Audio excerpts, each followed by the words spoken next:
Complaint ಕೊಡೋದಕ್ಕೆ ಡಿ.ಜೆ.ಹಳ್ಳಿ ಸ್ಟೇಷನ್ಗೆ ಹೋಗಿದ್ದೆ. ಅಲ್ಲಿ ಇನ್ಸ್ಪೆಕ್ಟರ್ ಸುನೀಲ್ ಅನ್ನೋರು ನನಗೆ ಆಯಿತು ನಿಮಗೆ ಅಮೌಂಟ್ ಬರೋದಿದೆಯಲ್ಲ ಒಂದು ವಾರದಲ್ಲೇ ನಾನು ಏನಿರೋದು ಕ್ಲಿಯರ್ ಮಾಡಿಸ್ಕೊಡ್ತೀನಿ ಅಂತ ಕಂಪ್ಲೇಂಟ್ ತೊಗೊಂಡು ಅಲ್ಲಿ ಒಬ್ಬರು ಪ್ರಕಾಶ್ ಅನ್ನೋರಿಗೆ ವಿಷಯ ತಿಳಿಸ್ತಾರೆ. ಅವರು ಫಸ್ಟು ನನಗೂ ಇದಕ್ಕಿಂತ ಮೊದಲು ನನಗೂ ಅವ್ರಿಗೂ ಸ್ವಲ್ಪ ಆಗ್ತಿರ್ಲಿಲ್ಲ. ಪ್ರಕಾಶ್ಗೂ ನನಗೂ. ಪ್ರಕಾಶ್ ಯಾರು? ಅವರು ASC ಸಿಂಗಲ್ ಸ್ಟಾರು. ಅವ್ರಿಗೂ ನನಗೂ ಆಗ್ತಾ ಇರಲಿಲ್ಲ. ಹಂಗಾಗಿ ನಾನು ಹೇಳಿದೆ, ಸರ್ ನಾನು ಇವ್ರ ಜೊತೆ ಹೋಗೋದಿಲ್ಲ, ಬೇರೆಯವ್ರ ಜೊತೆ ಯಾರಿಗಾದ್ರೂ ಅರೇಂಜ್ ಮಾಡಿ ಕಳಿಸಿ ಹೋಗ್ತೀನಿ ಅಂತ. ಸರಿ ಆಯಿತು, ನಾನು ಹೆಂಗಾದರೂ ಮಾಡಿ ಒಟ್ಟಿನಲ್ಲಿ ನೀನು ಅಮೌಂಟ್ ಬರೋ ರೀತಿಲಿ ನಾನು ಮಾಡ್ತೀನಿ ಅಂತ ಹೇಳಿದ್ರು. ಸರಿ ಅಂತ ಹಂಗೆ ಪರಿಚಯ ಆಗ್ತಾ ಮೆಸೇಜು ಸ್ಟಾರ್ಟ್ ಆಯಿತು. ಗುಡ್ ಮಾರ್ನಿಂಗ್, ಗುಡ್ ಈವ್ನಿಂಗ್ ಅದೆಲ್ಲ ಮೆಸೇಜಸ್ ನಡೀತಾನೆ ಇತ್ತು. ಆಮೇಲೆ ಏನು ಮಾಡ್ಕೊಂಡಿರೋದು ಏನು ಅಂತ ಎಲ್ಲ ಕೇಳಿದ್ರು. ನಾನು ಹೇಳಿದೆ, ಸರ್ ನಾನು ಒಬ್ರಿಗೆ ಲವ್ ಮಾಡ್ತಾಯಿದ್ದೆ ತುಂಬ ವರ್ಷದ ಹಿಂದೆ ಒಬ್ರಿಗೆ ಲವ್ ಮಾಡ್ತಾಯಿದ್ದೆ. ಅದು ಬ್ರೇಕಪ್ ಆದಮೇಲೆ ನಾನು ಮತ್ತೆ ಮದುವೆ ವಿಷಯಕ್ಕೆ ಹೋಗಲಿಲ್ಲ ಅಂತ ಹೇಳಿ ಮೇಲೆ ನೀವು ಯಾವತ್ತೂ ಇದು ಮಾಡಬಾರ್ದು, ಯಾರ ಕಾಂಟ್ಯಾಕ್ಟಲ್ಲೂ ಇರಬಾರ್ದು ಅಂತ ಹೇಳಿದ್ರು. ಏನು ಗ್ಯಾರಂಟಿ ಅಂತ ಹೇಳಿದಕ್ಕೆ ಆಯಿತು ನಾವು ರಿಜಿಸ್ಟರ್ ಮಾಡ್ಕೊಳ್ಳೋಣ ಅಂತೆ. ಇಲ್ಲೇ ಎಲ್ಲಾದರೂ ಒಂದು ನೋಡಿಕೊಂಡು ಫ್ಲ್ಯಾಟ್ ಏನಾದರೂ ತೊಗೊಂಡಿರೋಣ ಜೊತೆಯಲ್ಲೇ, ಏನೋ ನೀವು ಇದು ಮಾಡ್ಕೊಳಕ್ಕೆ ಹೋಗಬೇಡಿ, ಎಲ್ಲೂ ಹೋಗಬೇಡಿ ಅಂತ ಹೇಳಿದ್ರು. ರಿಜಿಸ್ಟರ್ ಮ್ಯಾರೇಜ್ ಆಗ್ತೀನಿ ಅಂತ? ಹಾಂ, ರಿಜಿಸ್ಟರ್ ಮ್ಯಾರೇಜ್ ಆಗ್ತೀನಿ, ಜೊತೆಲೇ ಇರ್ತೀನಿ. ನನಗೂ ಹೋಗೋದು ಬರೋದಕ್ಕೆಲ್ಲ ದೂರ ಆಗುತ್ತೆ. 8ನೇ ಮೈಲಿಗೆ ಹೋಗ್ಬೇಕು ನಾನು, ಇಲ್ಲೇ ಇರ್ತೀನಲ್ವ, ಹಂಗಾಗಿ ಇಲ್ಲೇ ಎಲ್ಲಾದರೂ ಮನೆ ನೋಡು ಅಂತ ಹೇಳಿದ್ರು. 2-3 ಕಡೆ ಎಲ್ಲ ಮನೆಗಳೆಲ್ಲ ನೋಡಿದೆ ನಾನು. ಇದು ಪ್ರೈವೇಸಿ ಇಲ್ಲ, ಅದು ಪ್ರೈವೇಸಿ ಇಲ್ಲ, ಬರೀ ಇದೇ ಸತಾಯಿಸ್ತಾ ಇದ್ರು. ಸರಿ ಅಂತ ಹೇಳ್ಬಿಟ್ಟು ಒಂದು ಪರಿಚಯ ಆಗಿದ್ದು ಒಂದು ತಿಂಗಳಿಗೆ ಏನು ಮಾಡಿದ್ರು, ನಮ್ಮ ವೈಫ್ ಇಲ್ಲ ಊರಿಗೆ ಹೋಗಿದ್ದಾರೆ, ಮನೆಗೆ ಬಂದುಬಿಡಿ ಅಂತ ಲೊಕೇಶನ್ ಕಳಿಸಿದ್ರು ನನಗೆ. ಆಮೇಲೆ ಹೋದೆ ನಾನು. ನೈಟ್ ಹೋದಾಗ ಡ್ರಿಂಕ್ಸ್ ಎಲ್ಲ ತರಿಸಿಟ್ಟಿದ್ರು. ಡ್ರಿಂಕ್ಸ್ ಮಾಡಿ ಜೊತೆ ಸರ್ 1.5 ವರ್ಷ ಹಿಂದೆ ನಾನು ಕಂಪ್ಲೇಂಟ್ ಕೊಡೋದಕ್ಕೆ ಡಿ.ಜೆ.ಹಳ್ಳಿ ಸ್ಟೇಷನ್ಗೆ ಹೋಗಿದ್ದೆ.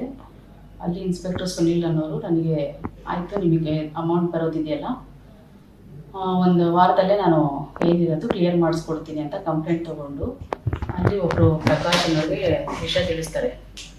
ಅವರು ಫಸ್ಟು ನನಗೂ ಇದಕ್ಕಿಂತ ಮೊದಲು ನನಗೂ ಅವ್ರಿಗೂ ಸ್ವಲ್ಪ ಆಗ್ತಿರ್ಲಿಲ್ಲ. ಪ್ರಕಾಶ್ಗೂ ನನಗೂ. ಪ್ರಕಾಶ್ ಯಾರು? ಅವರು ASC ಸಿಂಗಲ್ ಸ್ಟಾರು.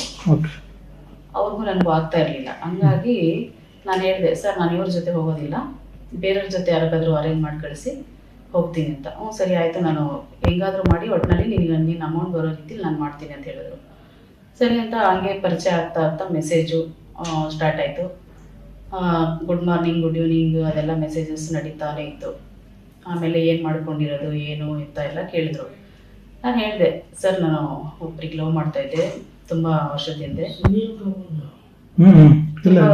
ಒಬ್ರಿಗೆ ಲವ್ ಮಾಡ್ತಾಯಿದ್ದೆ. ಅದು ಬ್ರೇಕಪ್ ಆದಮೇಲೆ ನಾನು ಮತ್ತೆ ಮದುವೆ ವಿಷಯಕ್ಕೆ ಹೋಗಲಿಲ್ಲ ಅಂತ ಹೇಳಿ ಮೇಲೆ ನೀವು ಯಾವತ್ತೂ ಇದು ಮಾಡಬಾರ್ದು, ಯಾರ ಕಾಂಟ್ಯಾಕ್ಟಲ್ಲೂ ಇರಬಾರ್ದು ಅಂತ ಹೇಳಿದ್ರು. ಏನು ಗ್ಯಾರಂಟಿ ಅಂತ ಹೇಳಿದಕ್ಕೆ ಆಯಿತು ನಾವು ರಿಜಿಸ್ಟರ್ ಮಾಡ್ಕೊಳ್ಳೋಣ ಅಂತೆ. ಇಲ್ಲೇ ಎಲ್ಲಾದರೂ ಒಂದು ನೋಡಿಕೊಂಡು ಫ್ಲ್ಯಾಟ್ ಏನಾದರೂ ತೊಗೊಂಡಿರೋಣ ಜೊತೆಯಲ್ಲೇ, ಏನೋ ನೀವು ಇದು ಮಾಡ್ಕೊಳಕ್ಕೆ ಹೋಗಬೇಡಿ, ಎಲ್ಲೂ ಹೋಗಬೇಡಿ ಅಂತ ಹೇಳಿದ್ರು. ರಿಜಿಸ್ಟರ್ ಮ್ಯಾರೇಜ್ ಆಗ್ತೀನಿ ಅಂತ? ಹಾಂ, ರಿಜಿಸ್ಟರ್ ಮ್ಯಾರೇಜ್ ಆಗ್ತೀನಿ, ಜೊತೆಲೇ ಇರ್ತೀನಿ. ನನಗೂ ಹೋಗೋದು ಬರೋದಕ್ಕೆಲ್ಲ ದೂರ ಆಗುತ್ತೆ. 8ನೇ ಮೈಲಿಗೆ ಹೋಗ್ಬೇಕು ನಾನು, ಇಲ್ಲೇ ಇರ್ತೀನಲ್ವ, ಹಂಗಾಗಿ ಇಲ್ಲೇ ಎಲ್ಲಾದರೂ ಮನೆ ನೋಡು ಅಂತ ಹೇಳಿದ್ರು. 2-3 ಕಡೆ ಎಲ್ಲ ಮನೆಗಳೆಲ್ಲ ನೋಡಿದೆ ನಾನು. ಇದು ಪ್ರೈವೇಸಿ ಇಲ್ಲ, ಅದು ಪ್ರೈವೇಸಿ ಇಲ್ಲ, ಬರೀ ಇದೇ ಸತಾಯಿಸ್ತಾ ಇದ್ರು. ಸರಿ ಅಂತ ಹೇಳ್ಬಿಟ್ಟು ಒಂದು ಪರಿಚಯ ಆಗಿದ್ದು ಒಂದು ತಿಂಗಳಿಗೆ ಏನು ಮಾಡಿದ್ರು, ನಮ್ಮ ವೈಫ್ ಇಲ್ಲ ಊರಿಗೆ ಹೋಗಿದ್ದಾರೆ, ಮನೆಗೆ ಬಂದುಬಿಡಿ ಅಂತ ಲೊಕೇಶನ್ ಕಳಿಸಿದ್ರು ನನಗೆ. ಆಮೇಲೆ ಹೋದೆ ನಾನು. ನೈಟ್ ಹೋದಾಗ ಡ್ರಿಂಕ್ಸ್ ಎಲ್ಲ ತರಿಸಿಟ್ಟಿದ್ರು. ಡ್ರಿಂಕ್ಸ್ ಮಾಡಿ ಜೊತೆ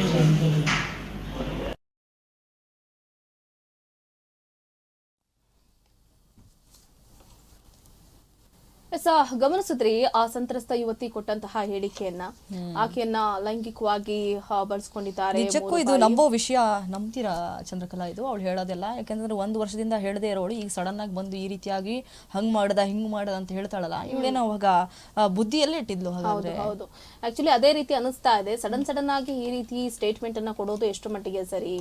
ಆಕೆಯಿಂದ ಯಾರಾದ್ರೂ ಪಿತೂರಿಯನ್ನ ನಡೆಸಿದ್ರ, ಅಥವಾ ಕೈವಾಡಗಳಿದಾವ? ಈ ವಿಷಯವನ್ನ ಎಲ್ಲಾದ್ರೂ ಬೇರೆ ಕಡೆ ಹೇಳಿಕೊಂಡ್ಲಾ? ಅದಾದ ನಂತರ ಅವರು ಈ ರೀತಿ ಆಗಿದೆ, ಆತನ ವಿರುದ್ಧ ಕಂಪ್ಲೇಂಟ್ ಕೊಡು, ಆತನ ಹೆಸರನ್ನ ಹಾಳು ಮಾಡು, ಆತನಿಗೆ ಕಪ್ಪು ಮಸಿಯನ್ನ ಬಳಿಯುವಂತಹ ಕೆಲಸವನ್ನ ಮಾಡು, ಹೇಗೋ ನಿನ್ನ ಜೊತೆ ಮೂವ್ ಆಗಿದ್ದಾನೆ, ನಿನ್ನ ಜೊತೆ ಚಾಟ್ಗಳು ಕೂಡ ಇದೆ, ಸೊ ಇದೇ ಒಳ್ಳೆ ಟೈಮು, ನಿನಗೆ ಹಣ ಕೊಡ್ತಾ ಇಲ್ಲ, ಚಿನ್ನ ಬೆಳ್ಳಿ ಏನು ಕೊಡ್ತಾ ಇಲ್ಲ, ಫ್ಲಾಟ್ ಕೊಡ್ತಿಲ್ಲ ಅಂತಂದ್ಮೇಲೆ ಇದೇ ರೈಟ್ ಟೈಮ್ ಟು ಯುಟಿಲೈಸ್ ಅಂತ ಹೇಳಿರ್ತಾರೆ ಮೇ ಬಿ.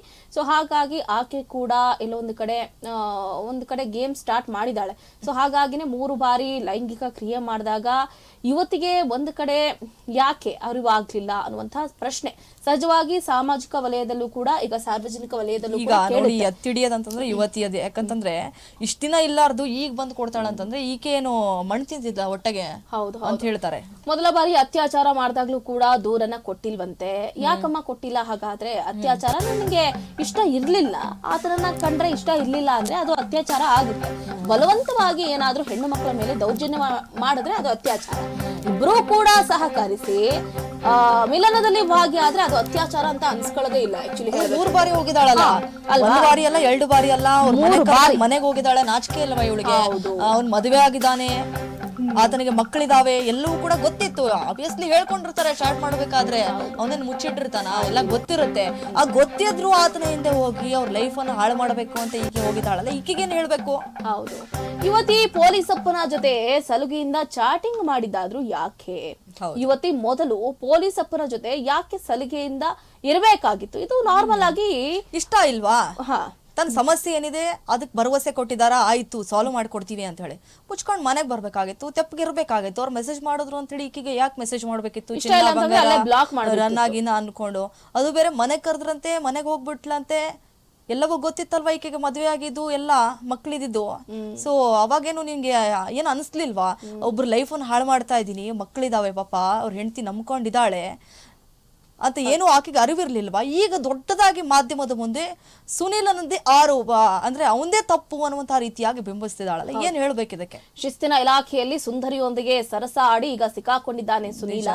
ನಿಜಕ್ಕೂ ಕೂಡ ಡಿಜೆ ಹಳ್ಳಿ ಪೊಲೀಸ್ ಠಾಣಾ ಅಧಿಕಾರಿಗಳು ಒಂದ್ ಕಡೆ ಕಾಮಾಂತರ ಅನ್ನುವಂತ ಪ್ರಶ್ನೆ ಮೂಡ್ತಾ ಇದೆ. ನೋಡಿ, ಒಬ್ರು ಮಾಡ್ತಿದ್ದಂತ ಕೆಲಸ ಮಾಡಿದ್ರೆ ಎಲ್ರಿಗೂ ಕೂಡ ಅದೇ ಅನ್ವಯ ಆಗುತ್ತೆ. ಒಬ್ರು ಮಾಡುವಂತಹ ಕೆಲಸಕ್ಕೆ ಇಡೀ ಇಲಾಖೆಗೇನೆ ಕಪ್ಪು ಚುಕ್ಕೆ ಬಂದಿದೆ. ಎಲ್ಲ ಅಧಿಕಾರಿಗಳು ಹಾಗೇನಾ? ಹಾಗಾದ್ರೆ ಗಮನಿಸ್ತಾ ಇದೀವಿ, ಗಮನಿಸ್ತಾ ಇದ್ದೀರಿ ಟೆಕ್ಸ್ಟ್ ಗಳನ್ನ. ಸರಿ ಚಿನ್ನು, ಟೇಕ್ ಕೇರ್, ಫ್ರೀ ಆಗಿ ಆದ್ಮೇಲೆ ಕಾಲು ಮೆಸೇಜ್ ಮಾಡು. ಚಂದ್ರಕಲಾ ಕೈವಾರಕ್ಕೆ ಹೋಗಿದ್ರಂತೆ, ಎಲ್ಲಿದ್ಯಾ ಅಂತ ಕೇಳಿದಾರೆ. ಕೈವಾರಕ್ಕೆ ಹೋಗಿದೀನಿ ಅಂತ ಹೇಳಿ ಫ್ಯಾಮಿಲಿ ಜೊತೆ ಅಂತೆ. ಆ ಕಡೆಯಿಂದ ಮಿಸ್ ಯು ಡಿಯರ್ ಅಂತೆ, ಈ ಕಡೆ ಮಿಸ್ ಯು ಟು ಚಿನ್ನಿ ಅಂತೆ. What are you doing dear ಅಂತೆ. ಚೈಲ್ಡ್ ಗಳು ಮಾಡೋ ತರ ಮಾಡಿದಾರೆ. ಚಿನ್ನಿ ಅಲ್ಲೋಡಿ ಐ ವಾಂಟ್ ಯು ಅಂತೆ. ತುಂಬಾ ಮಿಸ್ ಮಾಡ್ಕೋತಾ ಇದೀನಿ ಚಿನ್ನಿ. ಈ ಚಿನ್ನಿ ಗಿನ್ನಿ ಅಂತಂದ್ರೆ ಮೊನ್ನೆ ಮಂಜುನಾಥ್, ಲೀಲಾ ಮಂಜುನಾಥ್ ನೆನಪಾಗುತ್ತೆ ಹೇಳ್ಬೇಕಂತಂದ್ರೆ. ಬಂದ್ಬಿಡಿ ಚಿನ್ನಿ ಅಂತ ಅಂದಿದ್ದು. ಸೊ ಇಲ್ಲೂ ಕೂಡ ಅದೇ ಚಿನ್ನಿ ಕಾಣಿಸ್ತಾ ಇದೆ. ಇರಲ್ಲವಾ ಜೊತೆಯಲ್ಲಿ ಅಂತ ಕೇಳಿದ್ದಾರೆ. ಇವಾಗ ಜೊತೆಯಲ್ಲಿ ಇರೋದಾ? ಆಗಲ್ಲ ಅಂತ ಕಳಿಸಿದ್ದಾರೆ. ಸರಿ, ಹೊರಗೆ ಮನೆ ಮಾಡೋಣ ಅಂತ ಕೇಳಿದ್ದಾರೆ. ಹಾ ಚಿನ್ನಿ, ಅಮ್ಮ ನಾನು ಬ್ರದರ್ ಇರೋದು 1 ಮಂತ್ ಇಂದ ನಾನು ಜಾಸ್ತಿ ಆಂಟಿ ಮನೇಲೇನೆ ಇದೀನಿ. ಊರಿಂದ ರಿಲೇಟಿವ್ಸ್ ಬರ್ತಾ ಇರ್ತಾರೆ, ಹೋಗ್ತಾ ಇರ್ತಾರೆ. ಎಲ್ಲ ಅಪ್ಡೇಟ್ ಕೊಡ್ತಾ ಇದ್ದ, ಏನೇನ್ ಮಾಡ್ತಾ ಇದ್ದ, ಏನ್ ತಿಂದ, ಎಲ್ಲೋದ, ಯಾರ ಜೊತೆ ಇದ್ದಾನೆ, ಎಲ್ಲವನ್ನ ಕೂಡ ಅಪ್ಡೇಟ್ ಕೊಡ್ತಾ ಇದ್ಲು. ಈಕೆನ ಕೊಡ್ತಾ ಇದ್ಲು, ಅದಕ್ಕೆ ಟಕ್ಕರು. ಯಾರ್ ತಪ್ಪಿದೆ? ಆಕೆದೇ ತಪ್ಪು ಅಂತ ಹೇಳ್ಬೇಕು.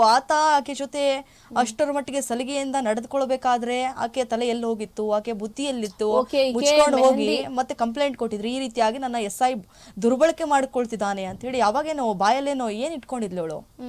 ಅಲ್ಲಿ ನೋಡಿ, ಚಿನ್ನಿ ಅಂತಾನೆ ಸ್ಟಾರ್ಟ್ ಆಗಿದೆ. ಆಯ್ತು ಚಿನ್ನಿ, ಬಿಸಿಬೇಳೆ ಬಾತ್ ತಿಂದೆ. ಈಗ ಸಂತ್ರಸ್ತೆ ಅಂತ ಒಂದು ಹೆಸರು ಕೊಟ್ಟು ಬಿಡ್ತಾರೆ, ಟೈಟಲ್ ಟ್ಯಾಗ್ ಅದ. ಸಂತ್ರಸ್ತೆ ಏನು ಗೊತ್ತಿಲ್ಲ ಪಾಪ, ಚಿಕ್ಕ ಮಗು ನೋಡಿ. ಈಕೆ ಕರೆದ ತಕ್ಷಣ ಹೋಗೋಕೆ, ಅದು ಬೇರೆ ಲೆಟರ್ನ ಇಂಗ್ಲಿಷ್ ಅಲ್ಲಿ ಬರೆದು ಕೊಟ್ಟಿದ್ದಾಳೆ. ಏನು ಪಾಪ ಅನ್ಎಜುಕೇಟೆಡ್, ಏನು ಗೊತ್ತೇ ಇಲ್ಲ ಈಕೆಗೆ. ಇಂಗ್ಲಿಷ್ ಅಲ್ಲಿ ಬರೆದು ಕೊಡಕ್ ಗೊತ್ತಿತ್ತ ಈಕೆಗೆ? ಕಾಫಿ ಕುಡಿಯೋದನ್ನು ಫ್ರೀ ಮಾಡ್ಕೊಂಡ್ ಕುಡೀರಿ ಅಂತ ಹೇಳಿದಾಳೆ. ಅಂದ್ರೆ ತುಂಬಾ ಹೌದೌದು, ತುಂಬಾ ಕನ್ಸರ್ನ್ ಬೇರೆ ಪೊಲೀಸ್ ಕೊಡ್ತಾರೆ ಅಂದ್ರೆ ಕನ್ಸನ್ನೆ. ಇನ್ನ ನೋಡಿ, ಇನ್ಸ್ಪೆಕ್ಟರ್ ಸುನೀಲ್ ವಿರುದ್ಧ ನಡೆದಿದ್ಯಾ ಒಂದು ಕಡೆ ಷಡ್ಯಂತ್ರ? ಇದೆಲ್ಲವನ್ನು ನೋಡಿದ್ರೆ ಹಂಗೆ ಅನಿಸ್ತಾ ಇದೆ. ಸಂತ್ರಸ್ತೆ ಯುವತಿಯನ್ನ ಮುಂದೆ ಇಟ್ಕೊಂಡು ಆಟ ಆಡಿದ್ರ?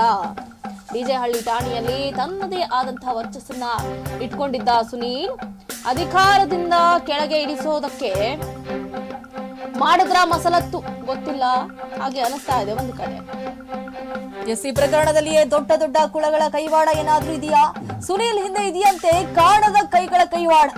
ಇಲಾಖೆಯಲ್ಲಿ ಸುನೀಲ್ ಮರ್ಯಾದೆ ತೆಗಿಬೇಕು ಅಂತ ಹೇಳಿ ಈ ರೀತಿಯಾದಂತಹ ಮಸಲತ್ತನ ಏನಾದ್ರೂ ಮಾಡಿದಾರ ಅನ್ನುವಂತಹ ಸಂಶಯ ಕೂಡ ಶುರುವಾಗ್ಬಿಟ್ಟಿದೆ. ಇದಕ್ಕೆಲ್ಲ ಉತ್ತರ ಕೊಡಬೇಕಾಗಿದೆ ಇನ್ಸ್ಪೆಕ್ಟರ್ ಸುನೀಲ್. ಏನ್ ಕೌಂಟರ್ ಕೊಡ್ತಾರೆ ಇದಕ್ಕೆ? ಯಾವ ರೀತಿ ಉತ್ತರವನ್ನ ಕೊಡ್ತಾರೆ? ನಿಜಕ್ಕೂ ನಾವು ಕೂಡ ಕಾಯ್ತಾ ಇದೀವಿ, ಅವ್ರು ಏನ್ ಉತ್ತರ ಕೊಡ್ತಾರೆ ಇದಕ್ಕೆ. ಇಷ್ಟೆಲ್ಲ ಆರೋಪ ಮಾಡಿದಾಳಲ್ಲ ಅವಳು, ಅದಕ್ಕೆ ಪ್ರತಿ ಉತ್ತರವಾಗಿ ಆತ ಏನ್ ಉತ್ತರ ಕೊಡ್ತಾನೆ ಅನ್ನುವಂಥದ್ದು ಈಗ ಕ್ಯೂರಿಯಾಸಿಟಿ ನಮ್ಗೆ ಬಿಲ್ಡ್ ಮಾಡಿರುವಂತದ್ದು. ಆತನ ಉತ್ತರ ಹೆಂಗಿರುತ್ತೆ ನೋಡಿ. ಈಗಾಗ್ಲೇ ಒಂದು SI ಅಂದ ತಕ್ಷಣ ಪೊಲೀಸ್ ಠಾಣೆಯಲ್ಲಿ ತನ್ನದೇ ದರ್ಬಾರ್, ತನ್ನದೇ ಆರಾಧ್ಯ. ಹಾಗಾಗಿ ಹೆಂಗಿರುತ್ತೆ ಅಂದ್ರೆ ಅವ್ರಿಗೆ ತಲೆ ತಗ್ಗಿಸ್ಕೊಂಡು ಹೋಗುವಂತಹ ಪರಿಸ್ಥಿತಿ ಬಂದು SI ಆಗಿ ಈ ರೀತಿಯಾಗಿ ಮಾಡದ ಇರೋ ಬರೋರ್ಗೆಲ್ಲ ಬುದ್ಧಿವಾದ ಹೇಳಬೇಕು. ಪ್ರಕರಣ ಯಾವುದೇ ಬಂದ್ರೂ ಕೂಡ ಪೊಲೀಸ್ ಠಾಣೆ ಮೆಟ್ಲೇರಿದ್ರು ಕೂಡ ಅದನ್ನು ಯಾವ ರೀತಿ ಸಾಲ್ವ್ ಮಾಡಬೇಕು ಅನ್ನುವಂಥದ್ದು SI ಅವ್ರಿಗೆ ಗೊತ್ತಿರುತ್ತೆ. ಆದ್ರೆ ಇಲ್ಲಿ SI ದುರ್ಬಳಕೆ ಮಾಡ್ಕೊಂಡ್ ಬಿಟ್ಟಿದ್ದಾನೆ ಮಹಿಳೆಯನ್ನ. ಇದು ಎಷ್ಟರ ಮಟ್ಟಿಗೆ ಸರಿ? ಮಹಿಳೆಯನ್ನ ಈ ರೀತಿಯಾಗಿ ದುರ್ಬಳಕೆ ಮಾಡ್ಕೊಳ್ಳೋದು, ಅದು ಒಂದ್ ಕಡೆ ಎಲ್ರಿಗೂ ಕೂಡ ಈಗ ಸಂಶಯ ಮೂಡ್ತಾ ಇದೆ. ಒಂದು ವರ್ಷದಲ್ಲಿ ಅವಳು 3 ಬಾರಿ ಲೈಂಗಿಕ ಒಳಗಾಗಿದ್ದಾಳೆ. ಹೌದು, ಆದ್ರೂ ಕೂಡ ದೂರನ್ನ ಕೊಟ್ಟಿಲ್ಲ. ಈಗ ಸಡನ್ ಆಗಿ ದೂರನ್ನ ಕೊಟ್ಟಿದ್ದಾಳಂತಂದ್ರೆ ಯಾರೋ ಆಕೆನ ಮುಂದೆ ಬಿಟ್ಬಿಟ್ಟು ಆಟ ಆಡ್ತಿದ್ದಾರೆ ಅನ್ನುವಂತ ಪ್ರಶ್ನೆ ಸಹಜವಾಗಿ ಮೂಡುತ್ತೆ. ಯಾರು ಹಾಗಾದ್ರೆ? ಕಾಣದ ಕೈವಾಡಗಳು ಯಾರಿದ್ದಾರೆ ಇದ್ರಿಂದ? ಈಗ ಏಕಾಏಕಿಯಾಗಿ ದೂರ ಕೊಡ್ತಾಳಂತಂದ್ರೆ ಯಾರು ಆಬ್ವಿಯಸ್ಲಿ ಆಕೆನ ಮುಂದೆ ಬಿಟ್ಟು ಈ ರೀತಿಯಾಗಿ ಮಾಡು, ಹೇಗಾದ್ರೂ ಮಾಡಿ ಅಲ್ಲಿಂದ ನಾವು ತೆಗೆದು ಹಾಕ್ಬಿಡ್ಬೇಕು ನಿನಗೆ. ಅವರು ಕೂಡ ಆಮಿಷವನ್ನ ಕೊಟ್ಟಿರ್ತಾರೆ, ಹಿಂಗ್ ಮಾಡ್ತೀವಿ ಹಂಗ್ ಮಾಡ್ತೀವಿ, ನಿಮ್ಗೂ ದೂರ ಕೊಡ್ತೀವಿ, ಫ್ಲಾಟ್ ಕೊಡ್ತೀವಿ ಅಂತ ಆ ಕಡೆಯಿಂದನೂ ಬಂದಿರ್ಬೋದು, ಅಲ್ಲೂ ಪಂಗ್ನವ ಹಾಕಿಸ್ಕೊಂಡಿರ್ತಾಳೆ. ಇನ್ನ ನೋಡಿ, ಇನ್ಸ್ಪೆಕ್ಟರ್ ಸುನೀಲ್ ಎತ್ತಂಗಡಿ ಮಾಡಿಸೋದಕ್ಕೆ ಹನಿ ಚಾಪ್ ನಡೆದಿದ್ಯಾ? ಈ ಹಿಂದೆ ಈ ಯುವತಿಯಿಂದ ಪೊಲೀಸರ ವಿರುದ್ಧ ಆರೋಪ ಕೂಡ ಕೇಳಿದಂತೆ. ಕೇವಲ ಸುನೀಲ್ ಮಾತ್ರ ವಂಚನೆಗೆ ಒಳಗಾಗಿಲ್ವಂತೆ, ತುಂಬಾ ಜನ ಪೊಲೀಸರು ಇದೇ ರೀತಿಯಾದಂತಹ ಆಮಿಷದಲ್ಲಿ ಸಿಲುಕಾಕೊಂಡಿದ್ರಂತೆ. ಈಗ ಯಾರ ಕೈಗೂ ಸಿಗದೆ ಸಂತ್ರಸ್ತ ಯುವತಿ ಆಯುಷಾ ಎಸ್ಕೇಪ್ ಆಗ್ಬಿಟ್ಟಿದ್ದಾಳೆ. ಹರಿಟ್ಯಾಪ್ ಮಾಡಿಸಿ ಇನ್ಸ್ಪೆಕ್ಟರ್ ಸುನೀಲ್ಗೆ ಮಸಿ ಬಳಿಯುವಂತಹ ಕೆಲಸ ಆಯ್ತಾ? ಸೊ ಗೊತ್ತಿಲ್ಲ, ಇಲ್ಲಿ ಹಂಗೆ ಅನಿಸ್ತಾ ಇದೆ. ಯಾಕಂದ್ರೆ ನೋಡಿ, ಅನ್ಯಾಯ ಆಯ್ತು ಅಂತ ಬಾಯ್ ಬಡ್ಕೊಂಡಿದ್ದಂತಹ ಆಯುಷಾ ಈಗ ಏಕಾಏಕಿ ಫೋನ್ ಅನ್ನ ಸ್ವಿಚ್ ಆಫ್ ಮಾಡ್ಕೊಂಡು ಎಲ್ಲ ಹೋದ್ಲೋ ಅನ್ನೋದೇ ಗೊತ್ತಾಗ್ತಾ ಇಲ್ಲ. ಪೊಲೀಸ್ ಅಧಿಕಾರಿಗಳು ತಲೆಗೆ ಹುಳ ಬಿಟ್ಕೊಂಡ್ಬಿಟ್ಟಿದ್ದಾರೆ. ಏನಪ್ಪಾ ಈ ರೀತಿ ಪೊಲೀಸ್ ಇಲಾಖೆ ಮಾನ ಮರ್ಯಾದೆ ಎಲ್ಲವನ್ನ ಕೂಡ ಹರಾಜಾಗ್ಬಿಟ್ಲು, ಮುಚ್ಕೊಂಡ್ ಬಂದು ಏನು ತನಗೇನಾಗಿದೆ ಪ್ರಾಬ್ಲಮ್, ತನಗೇನ್ ಸಮಸ್ಯೆ ಆಗಿದೆ, ತಾನು ಎಷ್ಟು ನೊಂದ್ಕೊಂಡಿದ್ದಾಳೆ ಹೇಳ್ಬೇಕು. ಅದು ಬಿಟ್ಬಿಟ್ಟು ಫೋನ್ ನ ಸ್ವಿಚ್ ಆಫ್ ಮಾಡ್ಕೊಂಡು ಹೇಳಿ ತರ ಹೋಗೋದಲ್ಲ. ಇಷ್ಟೆಲ್ಲ ಆರೋಪ ಮಾಡದ್ಮೇಲೆ ಮುಚ್ಕೊಂಡ್ ಇಲ್ಲೇ ಇರ್ಬೇಕು. ಅದೇ ರೀತಿ ಆಗಿದೆ ಆಕ್ಚುಲಿ ಹೇಳ್ಬೇಕಂತಂದ್ರೆ. ಈಗ ಆಯೇಷಾ ಅನ್ನುವಂಥ ಯುವತಿ ಏನು ಗಮನಿಸ್ತಾ ಇದ್ದಿರಲಿಲ್ಲ, ಆಕೆ ತುಂಬಾ ಸಾಫ್ಟ್ ಕಾರ್ನರ್ ಆಗಿ ಮಾತಾಡ್ತಾಳೆ. ನನಗೆ ಮೋಸ ಆಗ್ಬಿಟ್ಟಿದೆ, ವಂಚನೆ ಆಗ್ಬಿಟ್ಟಿದೆ, ನನಗೆ ದಯವಿಟ್ಟು ಏನಾದ್ರೂ ಮಾಡಿ ನ್ಯಾಯವನ್ನ ಒದಗಿಸಿಕೊಡಿ ಅಂತ ಪರಿಪರಿಯಾಗಿ ಕೇಳ್ತಾಳೆ. ಓಕೆ ಆಯ್ತು, ನ್ಯಾಯವನ್ನ ಒದಗಿಸ್ಕೊಡೋಣ ಅಂತ ಇವತ್ತು ಎಲ್ಲ ಮಾಧ್ಯಮದವರಾಗಿರ್ಬೋದು ಅಥವಾ ಪೊಲೀಸ್ ಇಲಾಖೆಯಲ್ಲಿ ಇದ್ದಂತಹ ಎಲ್ಲರೂ ಕೂಡ ಆಕೆಗೆ ಕರೆ ಮಾಡುವಂತಹ ಪ್ರಯತ್ನವನ್ನ ಮಾಡ್ತಾರೆ. ಬಟ್ ನಂಬರ್ ಸ್ವಿಚ್ ಆಫ್ ಆಗಿದೆ, ಎಲ್ಲೋ ಅಬ್ಸ್ಕ್ಯಾಂಡ್ ಆಗಿದ್ದಾರೆ ಅನ್ನುವಂತಹ ಮಾಹಿತಿ ಕೂಡ ಲಭ್ಯ ಆಗ್ತಾ ಇದೆ. ಎಲ್ಲೇ ಎಸ್ಕೇಪ್ ಆಗಿದ್ರು ಕೂಡ ಎಲ್ಲೂ ಹೋಗೋದಕ್ಕೆ ಸಾಧ್ಯ ಇಲ್ಲ. ಪೊಲೀಸರ ಕಪಿ ಮುಷ್ಟಿಯಲ್ಲಿ ಸಿಗಲೇಬೇಕಾಗುತ್ತೆ. ನೋಡೋಣ ಆಯುಷ ಸಿಕ್ಕಾದ ನಂತರ ಏನಾಗುತ್ತೆ ಏನು ಅಂತ. ಇನ್ನ ಕಾಕಿಗೆ ಕಿಮ್ಮತ್ತು ತೆಗೆಯೋ ಕೆಲಸ ಮಾಡದ್ನ ಈ ಅಧಿಕಾರಿ. ಕಾಕಿಗೆ ಕಿಮ್ಮತ್ತು ತೆಗೆಯುವಂತಹ ಕೆಲಸ ಆಯ್ತಾ? ಇವತ್ತಿಗೆ ಹಿಂದೆ ಮುಂದೆ ಯಾರಿಲ್ಲ ಅಂತ ಬಂಡವಾಳ ಮಾಡ್ಕೊಂಡ. ದಿನಾ ವಿಡಿಯೋ ಕಾಲ್ ಮಾಡು ಅಂತ ಹೇಳ್ತಿದ್ನಂತೆ ಈ ಸುನೀಲ. ವಾಟ್ಸ್ಆಪ್ ನಲ್ಲಿ ಚಿನ್ನು ಮುದ್ದು ಅಂತ ಮೆಸೇಜ್ ಮಾಡ್ತಿದ್ದ, ಗಂಟೆಗಟ್ಲೆ ಮೆಸೇಜ್ ಮಾಡ್ತಿದ್ದಂತೆ ಇನ್ಸ್ಪೆಕ್ಟರ್. ದೈಹಿಕವಾಗಿ ಬಳಸ್ಕೊಂಡು ಮದುವೆ ಆಗೋದಾಗಿ ಮಾತನ್ನ ಕೊಟ್ಟಿರ್ತಾನೆ. ಕಾಕಿಗೆ ಕಿಮ್ಮತ್ತು ತೆಗೆಯುವಂತಹ ಕೆಲಸವನ್ನ ಮಾಡದ್ನ. ನಿಜಕ್ಕೂ ಕಿಮ್ಮತ್ತು 3 ಕಾಸು ಮಾನ ಮರ್ಯಾದೆ ಏನು ಇಲ್ಲ ಬಿಡಿ. ಯಾಕಂತಂದ್ರೆ ಎಲ್ಲವೂ ಕೂಡ ಈಗಾಗ್ಲೇ ಮಾನ ಮರ್ಯಾದೆ ಎಲ್ಲ ಹರಾಜಾಗ್ಬಿಟ್ಟು. ಹೌದು, ಏನು ಇಲ್ಲ. ಯಾಕಂದ್ರೆ ಆ ಮೆಸೇಜ್ಗಳೇ ಹೇಳುತ್ತೆ ಎಷ್ಟು ನೀಚ. ಇಬ್ರದು ಅದೇ ತರ ಮೈಂಡ್ ಸೆಟ್ ಇದೆ ಆಕ್ಚುಲಿ. ಇಲ್ಲಿ ನಾವು ಅವ್ರದೇ ತಪ್ಪು ಇವ್ರದೇ ತಪ್ಪು ಅಂತ ಹೇಳಕ್ ಜಡ್ಜ್ ಮಾಡಕ್ ಇಬ್ರದು ತಪ್ಪಿದೆ. ಅವ್ನ್ ಮೆಸೇಜ್ ಮಾಡಿದಾನೆ, ಇವಳು ಕೂಡ ರಿಪ್ಲೈ ಮಾಡಿದಾಳೆ ಅಲ್ವಾ, ಎಲ್ಲಿದ್ಯಾ ಏನ್ ಮಾಡ್ತಿದ್ಯಾ ಅಂತ ಎಲ್ಲ ಇವಳು ಕೂಡ ಹೇಳಿದಾಳೆ. ಹಾಗಂತಂದ್ರೆ ಇಬ್ರದು ತಪ್ಪು ಅಂತ ಹೇಳಕ್ ಆಗಲ್ಲ. ಇಲ್ಲಿ ಇಬ್ರು ಕೂಲಂಕುಷವಾಗಿ ಆಗ್ಬೇಕಾಗಿದೆ ಹೇಳ್ಬೇಕಂತಂದ್ರೆ. ಈಗ ಏನು ಆರೋಪಿ ಇದಾಳಲ್ಲ, ಸಂತ್ರಸ್ತೆ ಅಲ್ಲ ಅವಳು, ಆರೋಪಿ ಅವಳೇನ್ ಆರೋಪ ಮಾಡಲು, ಅದಕ್ಕೆ ಯಾವ ರೀತಿ ಈತ ಕೌಂಟರ್ ಕೊಡ್ತಾನೆ, ಯಾವ ರೀತಿ ಉತ್ತರ ಕೊಡ್ತಾನೆ, ನಿಜಕ್ಕೂ ಕಾಯಬೇಕಾಗಿದೆ.